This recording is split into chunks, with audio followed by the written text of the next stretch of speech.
या 26 जानेवारीला खरेदीचा फेस्टिवल रवींद्र वस्त्र निकेतन मध्येच।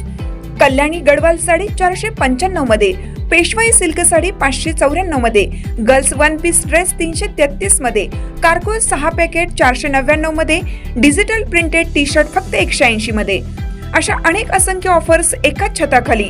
फेस्टिवल सेल मध्ये खरेदी करणाऱ्या भाग्यवान ग्राहकांसाठी ₹1 च्या लकी ड्रॉ मध्ये कार जिंकण्याची सुवर्ण संधी, तसेच इतर अनेक आकर्षक बक्षिसे।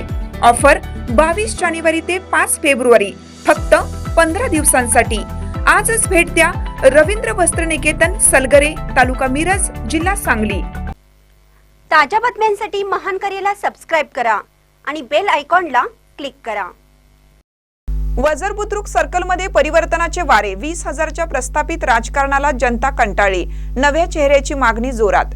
जिंतूर तालुक्यातील वजर बुद्रुक जिल्हा परिषद सर्कलमध्ये गेल्या 20 वर्षापासून ठराविक पुढाऱ्यांच्या हातीस सत्तेची सूत्रे राहिल्याने परिसराचा अपेक्षित विकास झाला नसून विकासाचा मोठा बॅकलॉग निर्माण झाला आहे। त्यामुळे आता मतदारांमध्ये तीव्र नाराजी व्यक्त होत आहे। तेच चेहरे आणि तीच आश्वासने या राजकारणामुळे सर्कलचा विकास खुंटल्याची चर्चा सध्या गावागावातील पार, हॉटेल, बसस्थानक आणि सार्वजनिक ठिकाणी रंगू लागली असून अभ्यासू, संवेदनशील आणि सामान्य जनतेच्या प्रश्नांची जाण असलेला नवा चेहरा समोर आल्यास वजर बुद्रुक सर्कलचा कायापालट होईल अशी अपेक्षा नागरिक व्यक्त करत आहेत।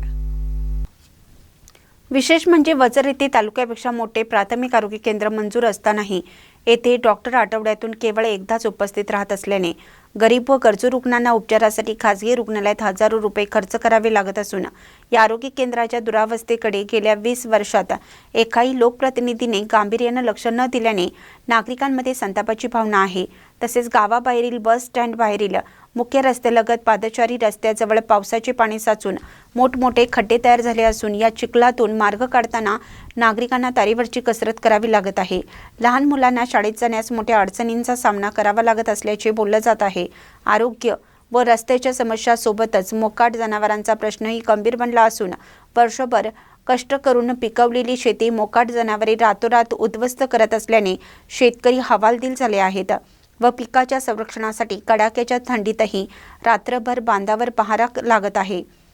एकीकडे आरोग्य सुविधांचा अभाव, दुसरीकडे रस्त्याची दयनीय अवस्था आणि मोकाट जनावरांचा हैदोस अशा अनेक समस्यांमध्ये नागरिक सापडले असताना विद्यमान लोकप्रतिनिधी मात्र निद्रस्त असल्याचं चित्र दिसून येत आहे। या पार्श्वभूमीवर प्रस्थापित पुढाकारांच्या गराड्यातून बाहेर पडून सामान्य माणसांच्या प्रश्नांना प्राधान्य देणारा, तरुणांना रोजगार व विद्यार्थ्यांना सुविधा मिळवून देणारा नवा, सक्षम आणि प्रामाणिक चेहरा जिल्हा परिषदला हवा असा सूर संपूर्ण सर्कलमध्ये उमटू लागला आहे। जिल्हा परिषदला नवीन चेहरा मिळावा तरच विकास होईल का, या प्रश्नावर सुरू असलेली चर्चा आगामी निवडणुकीत मोठ्या परिवर्तनाला रूपांतरित होणार का, याकडे सर्वांचं लक्ष लागलं आहे। महानकरी न्यूजसाठी बळीराज भराडे, जिंतूर।